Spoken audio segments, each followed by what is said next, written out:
From riches to revenge. How 3 blue diamonds exposed a global killing syndicate. The cold Moscow air cut through Lucas Hill's coat like a blade as he stepped off the plane at Domodedovo Airport. January in Russia was unforgiving, but the chill that ran down his spine had nothing to do with the weather.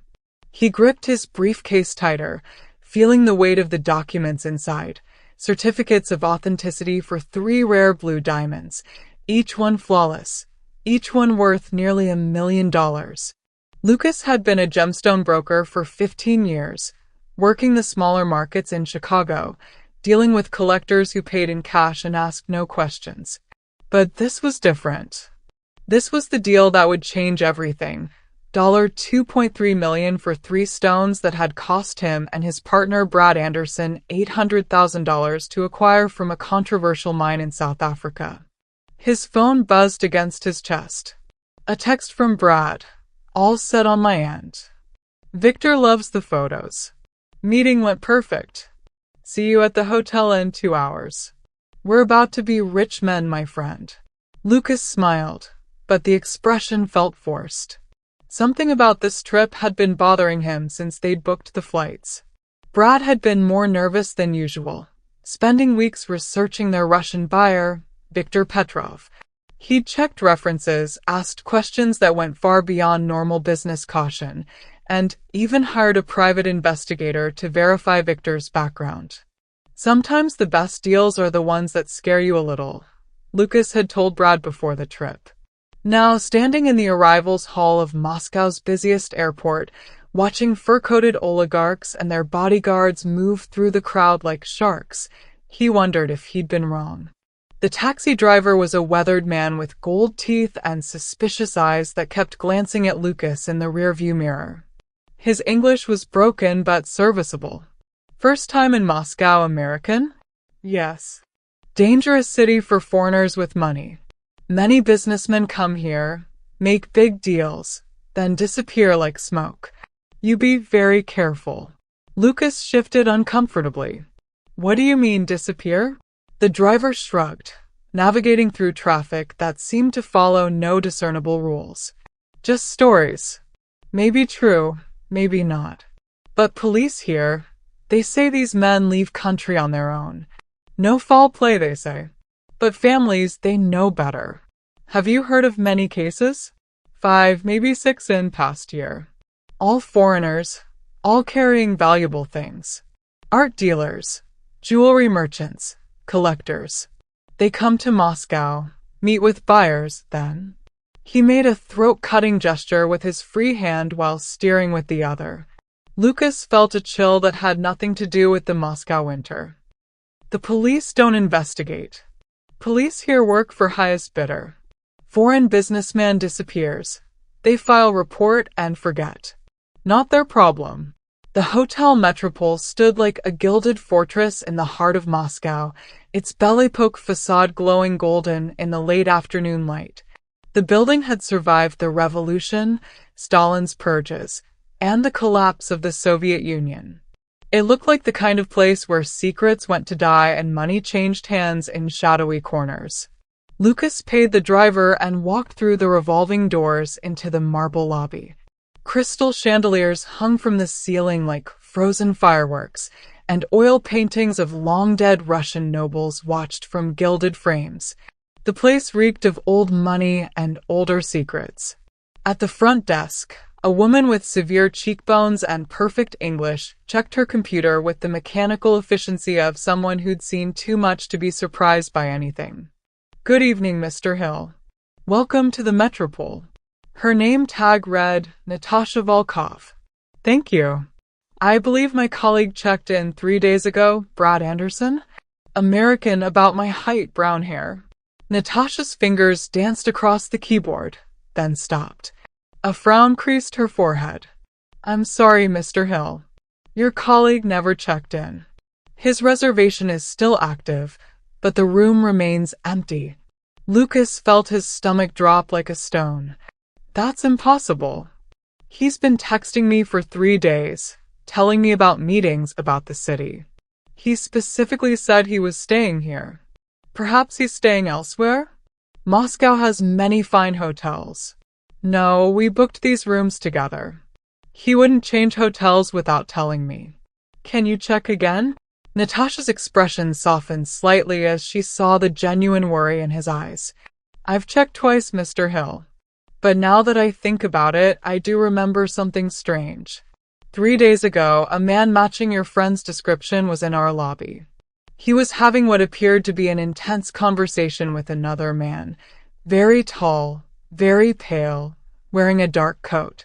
They left together, and I haven't seen the American since. Did you recognize the other man? No, but... She hesitated, glancing around the lobby as if someone might be listening. He made me uncomfortable. The way he looked at people like he was studying them, cataloging them, like he was deciding whether they were worth his time. Lucas pulled out his phone and tried calling Brad. The call went straight to voicemail. He tried again. Same result. Sir, is there anything else I can help you with? Natasha asked, though her tone suggested she was already thinking about other things. If anyone asks about me or my friend, don't tell them anything.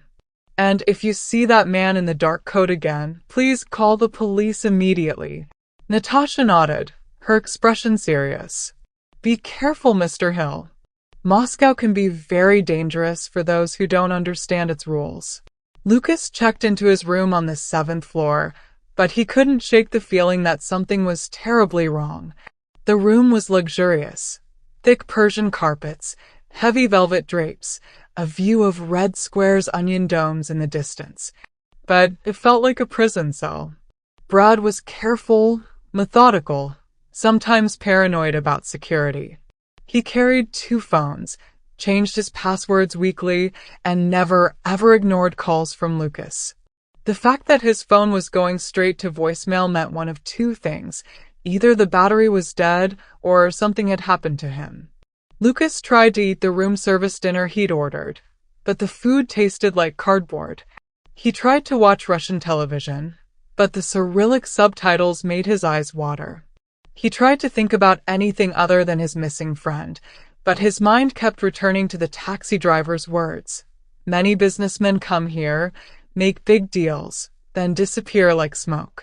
At 11 p.m., Lucas called Brad's phone again. This time, something different happened. The phone rang once, twice, 3 times. Then someone picked up. Hello, Mr. Hill. The voice was cultured, educated, with only the faintest trace of a Russian accent. I've been expecting your call. Lucas's blood turned to ice. Who is this?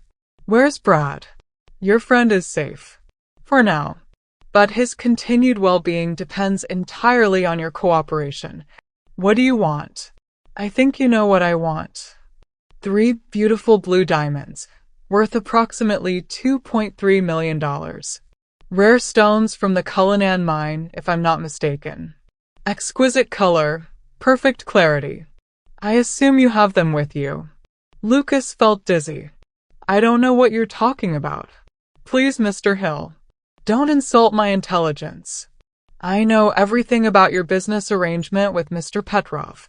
I know about your mine contact in South Africa, your purchase of the stone 6 months ago, your flight arrangements. I even know what you had for dinner on the plane, chicken instead of the fish. How do you know all this? I make it my business to know things. Knowledge is power, Mr. Hill, and power is what keeps people alive in this city. Lucas's hands were shaking now. If you hurt him, You'll what? Call the police? I have friends in the police department. Call the American embassy? They can't help you here. Face the truth, Mr. Hill. You're alone in a foreign country, and you have something I want very badly. What do you want me to do? Nothing for now. Enjoy your stay in Moscow. See Red Square, visit the Kremlin, try the borscht. But don't try to leave the city, and don't try to contact anyone about our conversation. I'll be in touch soon with further instructions. Wait. The line went dead. Lucas stared at the phone, his mind racing. Whoever had Brad knew everything about their business, their plans, their movements. This wasn't a random kidnapping.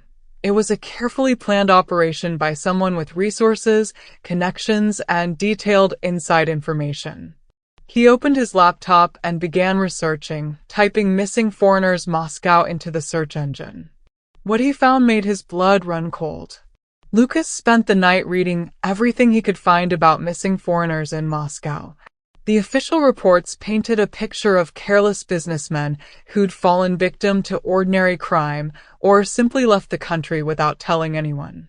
But between the lines, reading news reports from foreign papers and family statements, a different and more sinister story emerged.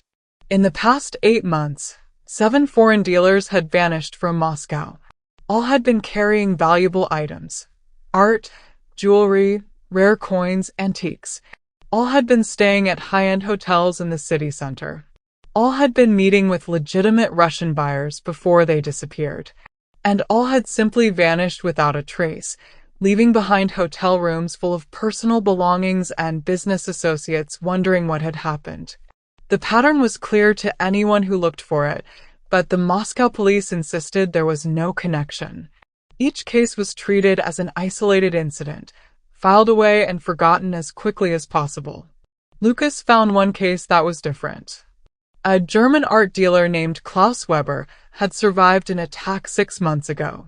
He'd been found beaten and unconscious in an alley behind the Tretiakov Gallery, his briefcase missing and his memory fragmented. The police had dismissed it as a mugging, but Weber had told a different story to a German newspaper reporter. According to Weber, he'd been approached by a man who knew intimate details about his business and his personal life. The man had offered to buy Weber's entire collection of Russian avant-garde paintings at twice the market price, but when Weber had expressed suspicion and tried to leave, he'd been attacked. Weber described his attacker as a tall, pale man who moved like a ghost and spoke like a university professor.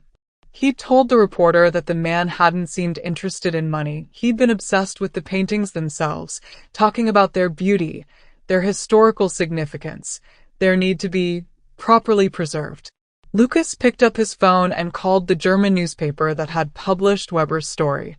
It took 3 transfers and a lot of persuasion, but eventually he got the reporter who'd written the article.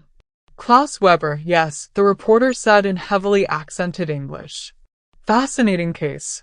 The man was absolutely terrified, kept saying his attacker wasn't entirely human. Of course, we couldn't print that part. Our editors would have laughed me out of the building. Did he say anything else about the attacker? He said the man was obsessed with collecting beautiful things. Art, jewelry, antiques, but also people. Weber was convinced that the man kept talking about completing his collection, about finding the perfect pieces to display in what he called his gallery. People? What did he mean by collecting people?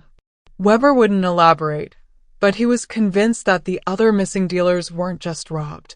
They were taken by the same man. He called him Der Sammler, the collector. Lucas felt a chill run down his spine. Is Weber still alive? He died 3 months ago. Car accident in Berlin. Hit and run. Very suspicious circumstances. The police never found the driver. After hanging up, Lucas sat in the darkness of his hotel room, processing what he'd learned. The man who had Brad wasn't just a kidnapper. He was a serial killer who targeted people exactly like them. Foreign dealers carrying valuable items, staying in expensive hotels, meeting with Russian buyers. And somehow, he'd managed to avoid detection by the authorities for months. The question was, why hadn't he killed Brad immediately like the others? What was he waiting for? The answer came to Lucas with horrible clarity. The collector didn't just want the diamonds. He wanted Lucas too. Brad was bait, a way to draw Lucas into a trap. The killer was playing a game, and Lucas was the final piece he needed to complete whatever twisted collection he was building. But knowing it was a trap didn't change anything. Lucas couldn't abandon his friend, couldn't leave Brad to die alone in a foreign city. He had to find him, even if it meant walking into the collector's web. At dawn, Lucas made his decision. He couldn't wait for the kidnapper to contact him again. He had to start looking for Brad now, while there was still time. He started with the rental car agency. Using Brad's credit card information and American passport number, he tracked down the company that had rented him a vehicle. The clerk, a young man with nervous eyes and cigarette-stained fingers, remembered Brad clearly. American gentleman, very polite. He rented a black Mercedes sedan 3 days ago. Should have been returned yesterday morning, but... The clerk shrugged helplessly. But what? We found the car in a parking garage near Red Square. Keys were still in the ignition, doors unlocked. Very strange. In Moscow, you don't leave expensive car unlocked unless you want it stolen. Did you find anything inside? Some papers, business documents. We have them in our office, waiting for police to collect them. The papers turned out to be a mixture of business documents and personal notes. Most were standard contracts, hotel confirmations, contact information for Viktor Petrov. But tucked between the pages was Brad's personal notebook, and the entries from his last few days in Moscow painted a picture of growing paranoia and fear. Day 1 arrived safely. Flight delayed, but no problems at customs. Viktor seems legitimate, but something feels off about this city. Too many people watching, too many whispers in hotel lobby. Maybe I'm being paranoid. Day 2. Heard disturbing stories about foreign businessmen disappearing. Probably just rumors meant to scare tourists, but worth noting. Asked around discreetly. Bartender at hotel mentioned at least 5 missing dealers in past year. All carried valuable items. Day 3. Researched the missing persons cases online. Found 7 confirmed disappearances, all with similar profiles to ours. Police claims they left the country voluntarily, but I can't find any exit records. Something's not right here. Day 4. Meeting with Viktor tonight at restaurant. He seemed nervous during our phone call, kept looking over his shoulder when we met for coffee. Asked me if I'd noticed anyone following me around the city. Haven't seen anything, but now I'm paranoid too. The final entry was barely legible, written in a shaky hand. Someone's been watching me. Tall man in dark coat, pale skin, moves like he's floating. Seen him 3 times today. Outside hotel, across street from cafe, in lobby of Victor's office building. He knows about the diamonds. I'm sure of it. Meeting V tonight at restaurant. If something happens to me, Lucas, don't trust anyone. The collector is real, and he's coming for both of us. Lucas stared at the page, his hands trembling. The collector. The same name the German reporter had mentioned, the same name Klaus Weber had used for his attacker. He drove to the parking garage where Brad's car had been found, a concrete monstrosity that smelled of oil and exhaust. The attendant, a grizzled man with gold teeth and suspicious eyes, remembered the incident clearly. American, yes? Very nervous man, kept looking over his shoulder like someone was following him. I told him parking here was secure, but he didn't believe me. Kept checking his car every few minutes. Did you see him leave? He didn't leave alone. Tall man in dark coat was waiting for him by elevator. They talked for few minutes, then left together in the tall man's car. Did you see the other man's face? Only for moment. Very pale, like he never sees sunlight. Had strange eyes, the kind that don't blink enough, you know? Made me uncomfortable, so I looked away. Did they seem to know each other? The attendant hesitated. Hard to say. American looked scared, but he went with the other man. Maybe they were friends, maybe not. Not my business to ask questions. Lucas thanked the attendant and walked to his car, his mind racing. The description matched what the hotel clerk had said, what Klaus Weber had told the German newspaper. The collector was real, and he had Brad. But the question remained, why the elaborate game? Why not just kill Brad immediately and take the diamonds? Why involve Lucas at all? The answer came to him as he drove back toward the city center. The collector wasn't just a killer. He was a collector, someone who was obsessed with acquiring and displaying beautiful things. And to him, the diamonds and the people who owned them were all part of the same collection. Lucas's phone buzzed with a text message from an unknown number. Warehouse District, Building 47, Sokolniki. Midnight tonight. Come alone, bring the diamonds, or your friend dies slowly. Lucas looked at his watch. It was already past 10 p.m., which gave him less than 2 hours to decide what to do. He could call the police, but the collector claimed to have friends in the department. He could try to find help somewhere else, but who would believe his story? He could try to run, leave Moscow and abandon Brad, but that was unthinkable. No, there was only one choice. He had to go to the warehouse, face the collector, and try to save his friend. Even if it meant walking into a trap. Even if it meant he might not walk out alive. The Sokolniki district felt like a different world from the golden domes and glittering hotels of central Moscow. Here, the streets were dark and empty, lined with abandoned factories and crumbling warehouses that spoke of Soviet industrial ambitions long since forgotten. The only light came from flickering street lamps that cast long shadows across the broken pavement. Lucas found Building 47 after 20 minutes of searching through the maze of identical structures. It was a 3-story brick building that looked like it had been empty for years.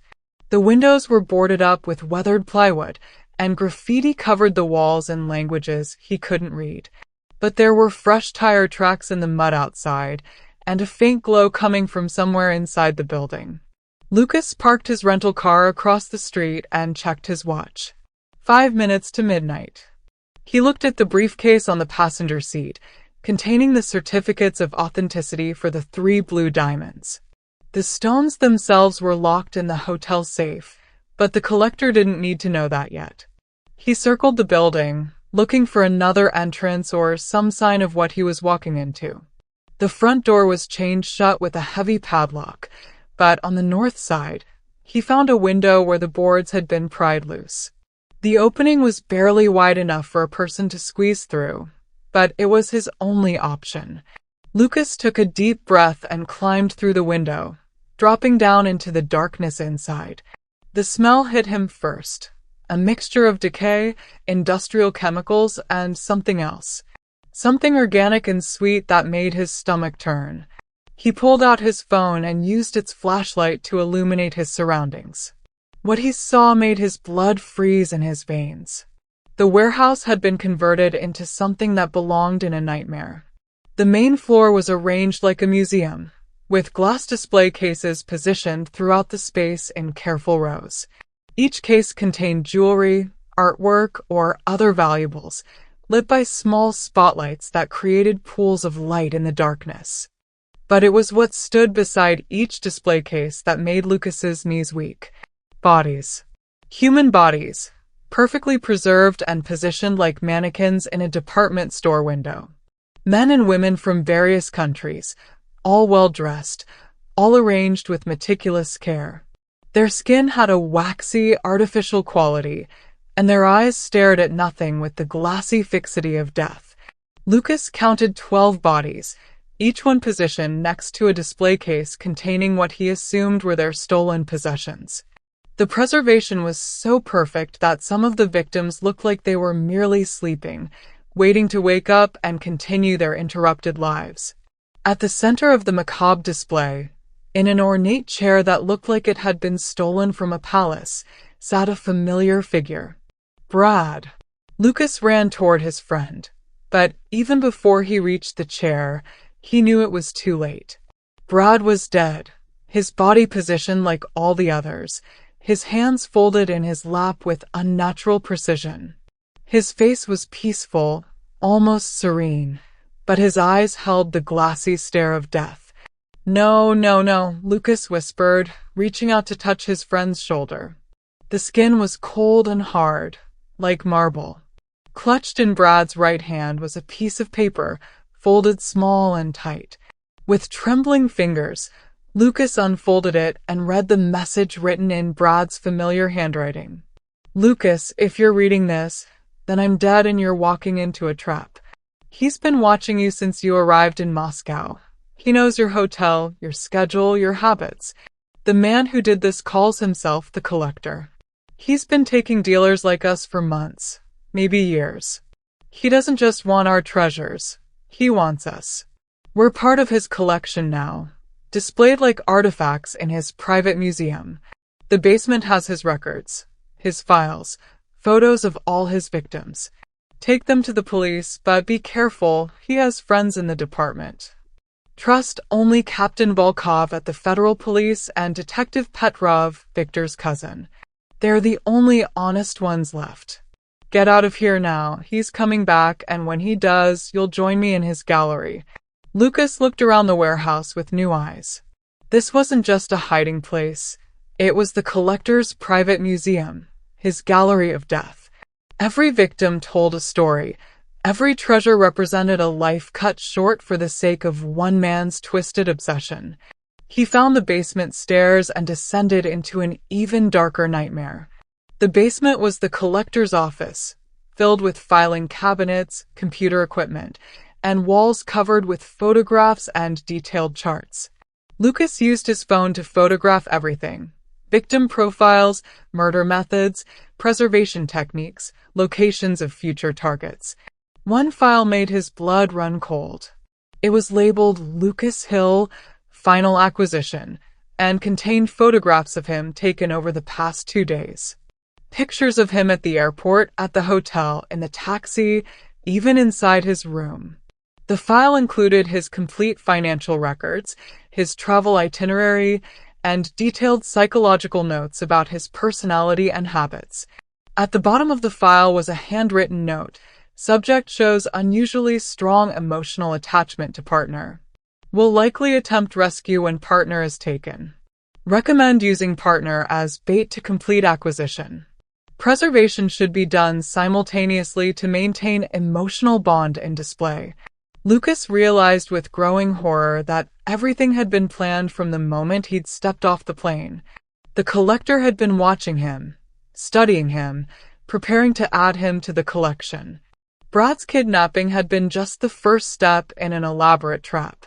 But there was something else in the file that gave Lucas hope.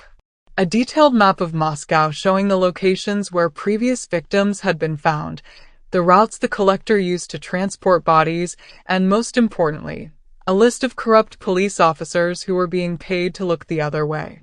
Lucas photographed everything, then climbed back upstairs. He took one last look at Brad, his friend and partner, and made a promise in the darkness. I'm going to get him, Brad. I'm going to make sure the whole world knows what he did to you and everyone else. Then he heard the sound of a car engine outside, growing closer. Lucas killed the light on his phone and crept toward the window. Through a crack in the boards, he saw a black sedan pulling up to the warehouse. The engine shut off and a door slammed. A tall figure emerged from the driver's seat, pale, thin, moving with the predatory grace of a hunting cat. The Collector had returned, and this time, he wasn't alone. Lucas looked around frantically for another way out. The front door was chained shut. The window he'd entered through was on the opposite side of the building, and the Collector was already walking toward the entrance. He could hear voices now, at least 2 men, maybe 3. Lucas spotted a fire escape ladder leading to an overhead walkway that had been used by crane operators when the building was still a functioning warehouse. He climbed as quietly as possible, his heart pounding so hard he was sure it could be heard throughout the building. He reached the metal catwalk just as light flooded the warehouse below. The Collector entered first, carrying a powerful flashlight that swept across his macabre collection. He was exactly as Klaus Weber had described, tall and thin, with pale skin that seemed to glow in the artificial light. His dark coat hung loose on his frame, and his movements were fluid, almost hypnotic. Mr. Hill. The Collector's voice was cultured, educated, with a slight accent that suggested European training. I know you're here. I can smell your fear, your grief, your desperate hope that your friend might still be alive. Lucas held his breath and watched as the Collector moved through his gallery with the pride of a museum curator. He stopped at each display case, adjusting the position of a victim here, straightening a piece of jewelry there, ensuring that everything was perfect. "You found my collection, didn't you?" the collector said, his voice echoing in the vast space. 14 pieces now, each one perfect in its own way. Your friend Brad was particularly interesting. He fought until the very end, kept insisting that you would come to save him. The collector stopped beside Brad's chair and straightened his collar with tender care, like a mortician preparing a body for viewing. He kept talking about you, how you were the smart one, the careful one, the one who always thought 3 steps ahead. He was convinced that you'd never fall for an obvious trap. The killer looked up toward the catwalk, and Lucas was certain he'd been spotted. But the collector's eyes swept past him, scanning the shadows with casual interest. "But here you are, exactly where I knew you'd be. Predictable like all the others. Did you really think I wouldn't anticipate your every move? The rental car records, the hotel inquiries, the parking garage attendant, they all work for me now. This entire city is my web, Mr. Hill, and you're just another fly." 2 more men entered the warehouse, large, brutal-looking thugs who moved with the casual confidence of professional killers. They began checking the perimeter, looking for signs of intrusion. "I know you can hear me, Mr. Hill," the collector continued. "Your friend told me all about you before he died. How you grew up poor in Chicago, how you built your business from nothing, how you've always dreamed of making one big score that would set you up for life." He began walking slowly around the warehouse, his footsteps echoing in the vast space. "But you see, that's where you made your mistake. You thought this was about money, about a simple business transaction. You thought you were just selling 3 pretty stones to a Russian collector. But it was never about the diamonds, Mr. Hill. It was about you." The collector stopped in front of an empty display case positioned next to a vacant chair. Both were positioned with mathematical precision in relation to Brad's chair, creating a tableau that would be completed when Lucas took his place. "This is where you'll sit, right next to your friend. And this is where your diamonds will be displayed, the crown jewels of my collection. Together, you'll tell the most beautiful story of all, the story of friendship, loyalty, and the ultimate sacrifice." Lucas felt sweat dripping down his back despite the cold. The collector was completely insane, but he was also terrifyingly intelligent. Every word was calculated, every gesture designed to maximize psychological impact. "You're wondering why I do this, aren't you?" the collector continued.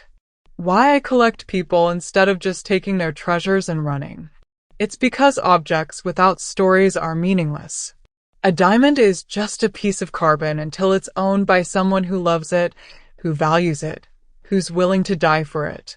He gestured to his gallery of victims with the pride of an artist showing his masterpiece. Each of these people gave their treasures meaning. The German art dealer, the French jewelry merchant, the Japanese collector, they all understood the true value of beautiful things. And now they're part of something greater, something eternal. The collector pulled out a small revolver, its chrome surface reflecting the warehouse lights. "But enough philosophy. It's time for you to join your friend. You can come down voluntarily, or I can send my associates up to get you. Either way, you're going to complete my collection." Lucas looked around the catwalk desperately. There had to be another way out, another option. Then he saw it, a loading dock at the far end of the warehouse, positioned about 20 feet below the catwalk. If he could make it there without being seen, he might be able to escape. "I'm waiting, Mr. Hill. Don't make this harder than it needs to be." Lucas began moving along the catwalk, staying low, trying to minimize the sound of his footsteps on the metal grating. The collector was still talking, his voice echoing through the warehouse, but Lucas could hear the 2 thugs moving around below, searching for him. "Your friend was very brave, Even when he knew what was coming, he kept trying to negotiate. 'Take the diamonds,' he said. 'Just let Lucas live. He doesn't deserve to die for my mistakes.' Very touching. Very foolish. Lucas reached the end of the catwalk and looked down at the loading dock. It was a significant drop, and he'd probably break something when he hit the concrete. But it was better than staying here to die. I told him that wasn't how my collection worked. I don't just take objects. I take the people who give them meaning. Without you, Mr. Hill, those diamonds are just pretty rocks. But with you, they become something transcendent. The collector's voice was getting closer now. Lucas could hear his footsteps on the warehouse floor, moving toward the stairs that led up to the catwalk. Last chance, Mr. Hill. Come down on your own, and I'll make it quick. Force me to come up there, and I'll make you watch while I desecrate your friend's body. Lucas took a deep breath and jumped. Lucas hit the loading dock hard, his body slamming into a pile of old shipping materials that had been left behind when the warehouse was abandoned. Pain shot through his left shoulder and down his arm, but nothing felt broken. The shipping materials had cushioned his fall, probably saving his life. Impressive. The collector's voice came from somewhere above, but ultimately pointless. There's nowhere to go, Mr. Hill. The loading dock is sealed, and I have the only key. Lucas looked around frantically. The loading dock was indeed sealed. Heavy metal doors that looked like they hadn't been opened in years. Rust had fused the mechanisms, and heavy chains secured the handles. But beside the main doors, he spotted something that gave him hope, a small maintenance door, partially hidden behind a stack of wooden crates. He tried the handle. Locked. But the door was old, and the wood around the lock was rotted and weak from years of moisture and neglect. Lucas threw his shoulder against it, ignoring the pain from his fall. The door groaned but held. I hear you down there, the collector called out, struggling like a trapped animal. It's undignified, really. Why don't you accept your fate with some grace? Lucas tried the door again, putting all his weight behind it. This time, the wood around the lock splintered, and the door swung open with a screech of protest. Cold air rushed in, carrying the scent of snow and freedom. He found himself in an alley behind the warehouse, surrounded by similar buildings that rose like concrete monoliths against the night sky. The street was empty, but in the distance, he could see the lights of the main road. If he could reach it, he might be able to flag down a car, find help, call the police. Lucas ran. Behind him, he heard the collector's voice, now tinged with annoyance. Running will only make it worse, Mr. Hill. I'll find you, and when I do, your death won't be as peaceful as your friend's. Lucas reached the mouth of the alley and looked back. The collector was climbing out of the warehouse through the same window Lucas had used. Even in the dim light, his pale skin seemed to glow like phosphorus. Lucas turned and sprinted toward the main road. His shoulder throbbed with each step, and his lungs burned in the cold air. But he could hear the collector behind him, his footsteps silent but somehow more terrifying than any sound. The main road was still 2 blocks away. Lucas ducked into another alley, hoping to lose his pursuer in the maze of abandoned buildings. But the collector seemed to know every street, every shortcut, every hiding place in this part of the city. This is my city, Mr. Hill, the collector's voice echoed from the shadows. I've been hunting men like you for years. You can run, but you can't hide. You can't escape your destiny. Lucas emerged from the alley onto a broader street lined with closed shops and empty lots. He could see the main road ahead, the occasional car passing by like ships in the night. Almost there. Then he saw the collector step out from behind a building, blocking his path to safety. The killer was breathing normally, not even winded from the chase. He held the gun casually, as if it were a natural extension of his hand. Impressive effort, the collector said. But the game is over now. Time to return to the warehouse and take your place in my collection. Lucas looked around desperately. To his left, an empty lot filled with construction debris and rusted machinery. To his right, a narrow alley that probably led to a dead end. Behind him, the maze of abandoned buildings where the collector had already proven his superiority. "You're wondering if you can reach the main road before I shoot you," the collector said. "The answer is no. I'm an excellent marksman, and you're already wounded. Your shoulder is bleeding, isn't it? I can smell it from here." Lucas hadn't realized he was injured, but now he felt the warm wetness seeping through his jacket. "Why are you doing this? What do you get out of killing innocent people?" "Innocent?" The collector laughed, a sound like breaking glass. "You're gem dealers, Mr. Hill. You make your living from the suffering of others, from stones torn from the earth by slave labor in African mines. You're parasites, feeding on human misery and calling it business." "That's not true, isn't it? Tell me, Mr. Hill, do you know the names of the miners who died extracting your precious blue diamonds? Do you know how many children went hungry so you could buy those stones for a fraction of their worth?" Lucas felt anger building in his chest. "You're insane." "Perhaps. But I'm also an artist. I take parasites like you and turn them into something beautiful, something permanent."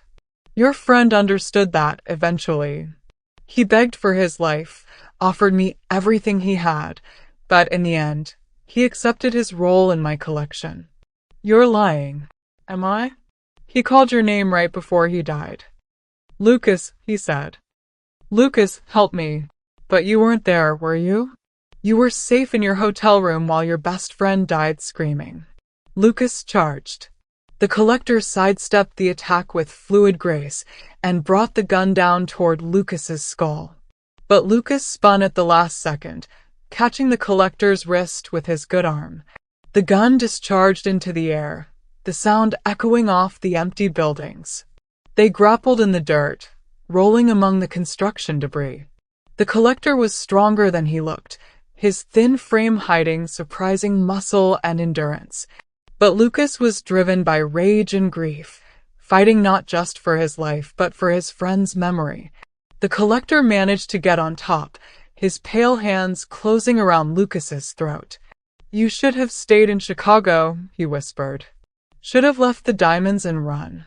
Now you'll join your friend in my collection, and the world will be a more beautiful place." Lucas felt his vision starting to blur, black spots dancing at the edges of his sight. He groped desperately in the dirt beside him, his fingers closing on something hard and sharp. A piece of broken glass, probably from a beer bottle. He drove it into the collector's side, just below the ribcage. The killer screamed and rolled away, clutching his ribs. Dark blood seeped between his fingers, looking black in the dim light. Lucas staggered to his feet, gasping for air. The collector was wounded but not defeated. He was already reaching for the fallen gun, his face twisted with pain and rage. "It's over," Lucas said, picking up a piece of rebar from the construction debris. "The police will find your warehouse. They'll see what you've done." The collector laughed despite his wound. "The police? They work for me, Mr. Hill. Half the department is on my payroll, and the other half is too scared to act.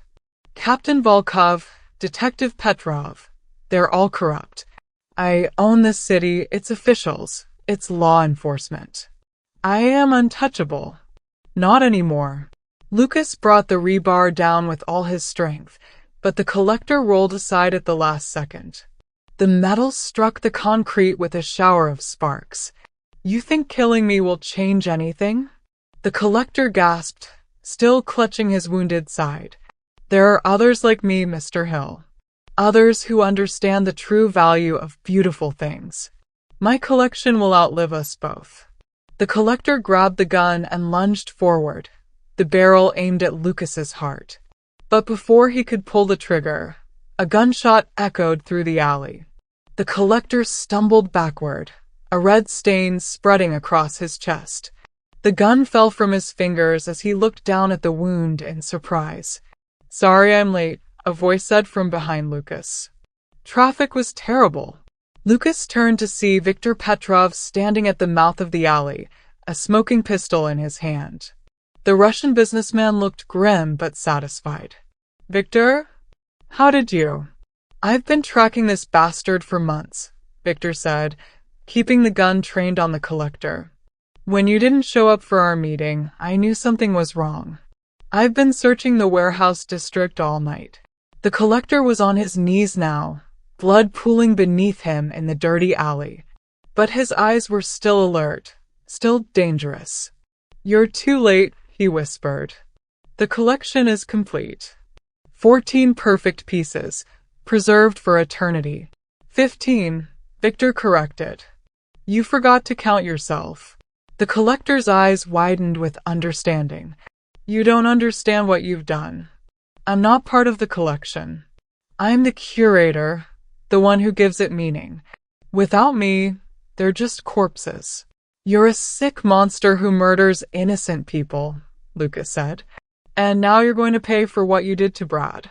Your friend was weak. The collector spat, blood trickling from the corner of his mouth. He couldn't appreciate true beauty. But you have potential. You understand the value of rare things. Join me, and I'll show you wonders beyond your imagination. The only thing I understand is that you're going to rot in prison. The collector smiled, an expression made horrible by the blood on his lips. Prison? You think this is over? You think I haven't prepared for this possibility? He reached into his coat with his remaining strength and pulled out a small device, a detonator with a red digital display showing numbers counting down. The warehouse is wired with explosives, he said. Industrial charges, enough to level the entire building. If I don't send the disarm signal every hour, everything goes up. The bodies, the evidence, all proof of what I've done. Victor moved closer, his gun still trained on the collector. You're bluffing. Am I? Check your watch. It's been 57 minutes since the last signal. 3 minutes until everything disappears forever. Lucas felt his blood turn to ice. Brad's body is in that warehouse. And all the other victims. Gone forever, the collector wheezed. Just like they never existed. My collection will be complete, and I'll have the last laugh even in death. Give me the disarm code, Victor demanded. Go to hell. Victor shot him in the leg. The collector screamed but didn't give up the code. 2 minutes, he gasped. Soon, all of this will be forgotten. The victims, the evidence, even me. It will be like none of it ever happened. Lucas knelt beside the dying man. Please. Those people deserve a proper burial. Their families deserve closure. They deserve to be part of something beautiful, the collector said. And now they will be. Forever. Victor checked his watch. 1 minute. We need to get out of here. Lucas looked at the collector, then at Victor, then back at the detonator. Can we reach the warehouse in time? Not if we want to live. The collector's smile widened. 30 seconds. Goodbye, Mr. Hill. Thank you for playing my game to the very end. Lucas grabbed the collector by his coat. The code. What's the disarm code? 20 seconds. Watch it all burn. Victor was already pulling Lucas away from the dying man. We have to go. Now. But Lucas couldn't leave Brad behind. Not again. He ripped the detonator from the collector's weak grip and examined it frantically. A simple device with a numeric keypad and a red display showing 15 seconds. Lucas, we need to leave. I'm not abandoning Brad twice in one night, Lucas said, his fingers flying over the keypad. The collector had been obsessed with his collection, with the number of victims. 14 pieces, he'd said. Lucas typed 1 to 4. Invalid code. 10 seconds. Lucas. The collector's eyes were closing, but he was still smiling. Beautiful things must be preserved. 5 seconds. Lucas thought desperately about everything he'd learned in the warehouse. The collector's files, his meticulous records, his obsession with perfection. What would a man like that use as his disarm code? 3 seconds. Lucas closed his eyes and typed the only thing that made sense. 000. Simple, elegant, like everything else in the collector's twisted world. 2 seconds. Invalid code. 1 second. Lucas threw the detonator away and grabbed Victor's arm. Run! They sprinted toward the main road as the night exploded behind them. The blast wave threw them to the ground, their ears ringing from the concussion. When the smoke cleared, a pillar of fire rose from where the warehouse had been. Brad, Lucas whispered, staring at the inferno. I'm sorry I couldn't save you. You did everything you could, Victor said, helping him to his feet. The collector was a monster, but now he's dead. His reign of terror is over. But the evidence, the bodies, they're all gone. Not all of them. Victor pulled out his phone and showed Lucas the photographs he'd taken. I found the collector's records before the explosion. His files, his victim lists, everything. We can still get justice for the families. Lucas looked at the photos, then at the burning warehouse. What happens now? Now we go to the police. The real police, not the corrupt ones on the collector's payroll. Captain Kozlova at the federal police. She's been trying to catch him for years. The federal police building was a fortress of glass and steel in the heart of Moscow, its lights blazing even at 3 in the morning. Captain Kozlova was waiting for them in her office, a stern woman in her 40s with intelligent eyes and the bearing of someone who'd seen too much corruption to trust anyone easily. Viktor Petrov, she said, shaking hands with both men.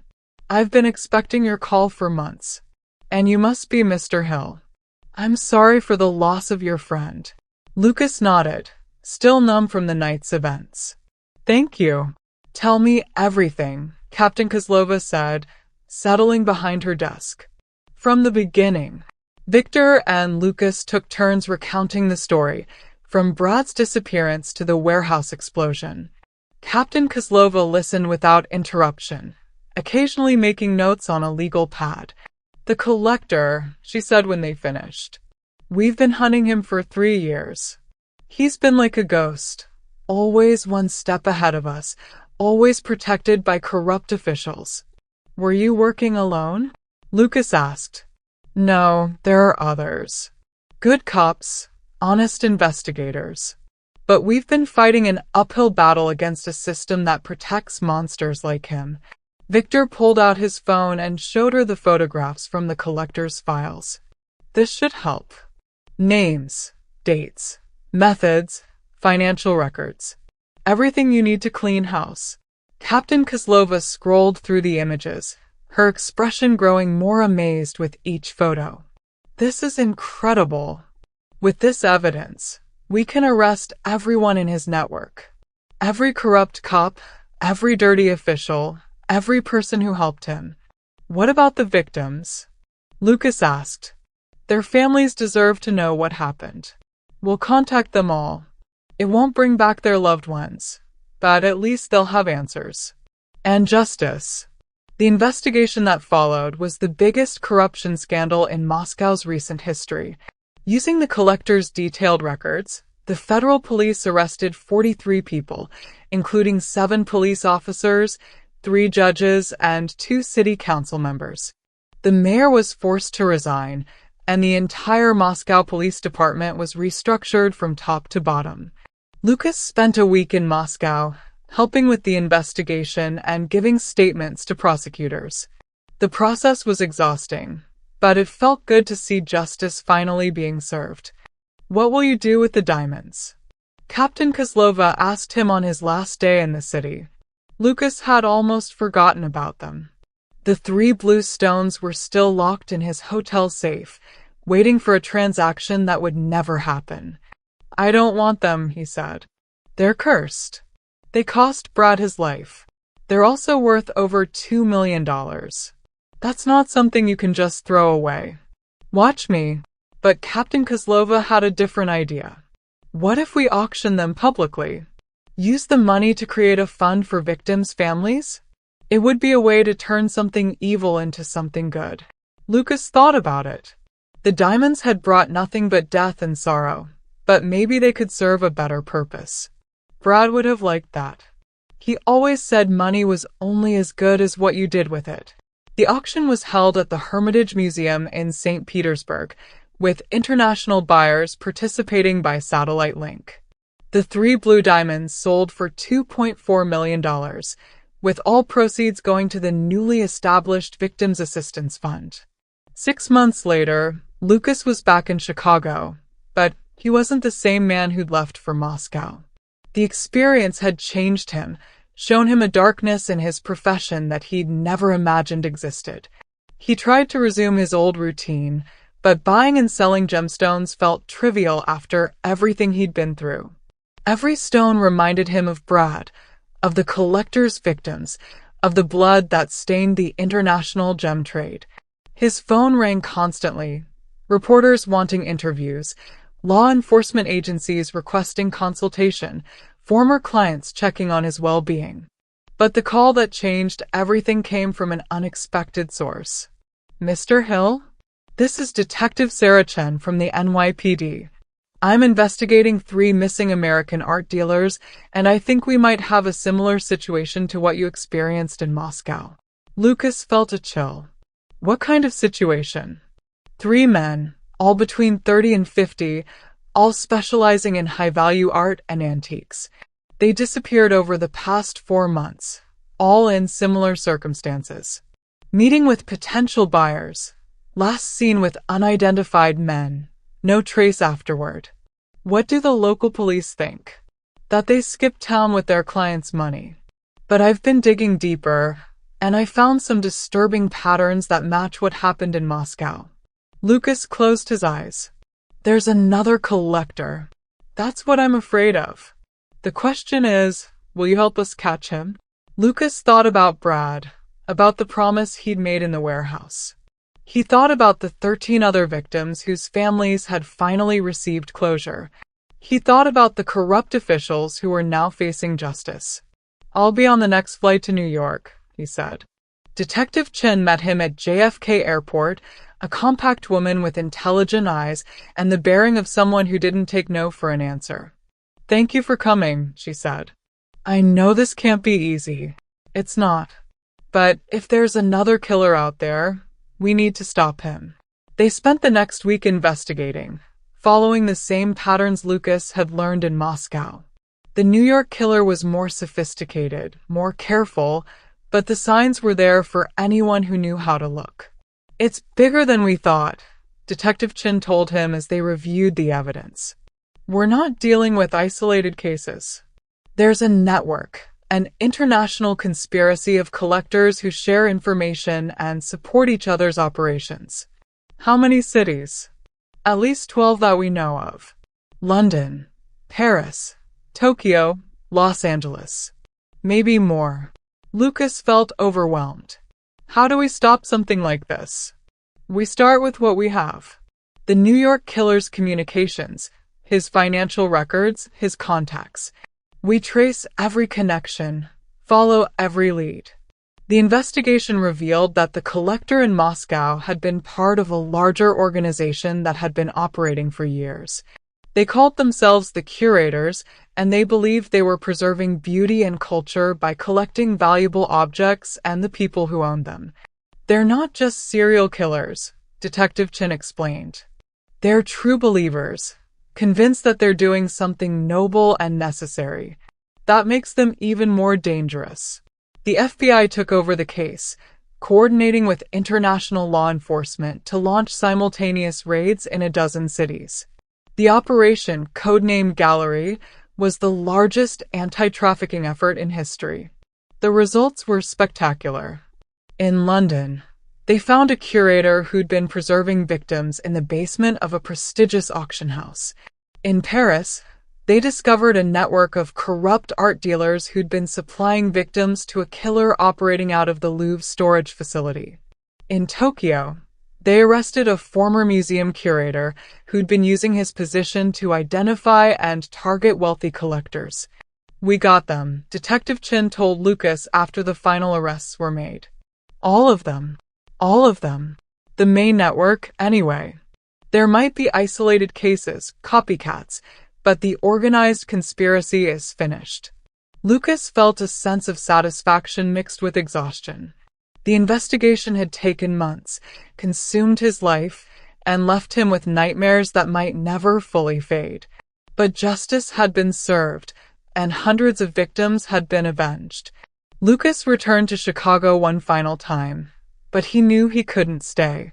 His old life felt like a museum exhibit, something to be observed but not lived. He sold his apartment, liquidated his business, and used the money to start something new. The Anderson Foundation occupied a modest office building in downtown Chicago, its walls lined with photographs of victims and maps showing the global reach of the Curator Network. Lucas sat at his desk, reviewing applications for grants and coordinating with law enforcement agencies around the world. The foundation had grown beyond his wildest expectations. Using donations from grateful families and governments, they'd been able to fund investigations in 20 countries, provide support to hundreds of victims' families, and establish a database that helped law enforcement agencies share information about similar crimes. Mr. Hill, his assistant, Sarah, knocked on his door. "Detective Chen is here to see you." Detective Chen entered with a smile and a folder full of documents. "I have good news. The London investigation turned up 3 more victims alive. They were being held in a warehouse, waiting for their turn in the collection." 3 more lives saved, Lucas said, adding their names to the list on his wall. "That makes 47 since we started. And there's more. The Paris police found records indicating there might be surviving curators in Rome and Barcelona. They're requesting assistance with the investigation. We'll help however we can." Detective Chin looked around the office, taking in the photographs and maps, the evidence of lives saved and crimes solved. "Brad would be proud of what you've built here." "I hope so. Sometimes I wonder if I'm doing enough, if I'm making a real difference." "Are you kidding? You've helped dismantle an international conspiracy, saved dozens of lives, and created a resource that will help law enforcement for years to come. If that's not making a difference, I don't know what is." Lucas nodded, but his mind was already on the next case, the next victim who might be saved. He picked up his phone and called the Rome police. "Detective Romano? This is Lucas Hill from the Anderson Foundation. I understand you might need our help." Epilogue. 2 years later, Lucas stood in the cemetery where Brad Anderson was buried, holding a wreath made from blue flowers. The headstone was simple, elegant, exactly what his friend would have wanted. "We got them all, Brad," he said quietly. "Every last one of the bastards. The network is finished, and their victims are finally getting justice." The Anderson Foundation had grown into an international organization with offices in major cities worldwide. They'd helped solve over 100 cases, saved countless lives, and provided support to families who'd lost loved ones to the curator's twisted vision of beauty. Lucas kept a photo of Brad on his desk, not from the warehouse, but from their last day together in Chicago, both of them smiling at the camera, unaware of what was coming. It reminded him that, even in the darkest moments, there was still hope, still the possibility of justice. The blue diamonds that had started it all were long gone, their value transformed into something more precious than gemstones, the knowledge that evil could be defeated by those brave enough to fight it. Lucas had learned that the most beautiful things in life couldn't be collected or preserved in glass cases. They had to be lived, shared, and passed on to others. That was Brad's true legacy, not the business they'd built together, but the lives they'd saved apart. The hunt for beautiful things had nearly destroyed them both. But in the end, it had led Lucas to the most beautiful thing of all, the chance to make a difference in the world, one case at a time. As he walked away from the cemetery, Lucas's phone buzzed with a message from the Madrid police. Another case, another chance to help. He smiled and quickened his pace. The work was never finished, but that was okay. Some battles were worth fighting forever. The end. We encourage you to like and subscribe to our channel if you enjoyed the video. Please share your thoughts in the comments section and explore our channel for a diverse range of content, including audiobooks, murder mysteries, psychological thrillers, and classic novels. We strive to provide comprehensive and engaging storytelling experiences. Your visit is highly appreciated, and we are confident you will find content to your liking.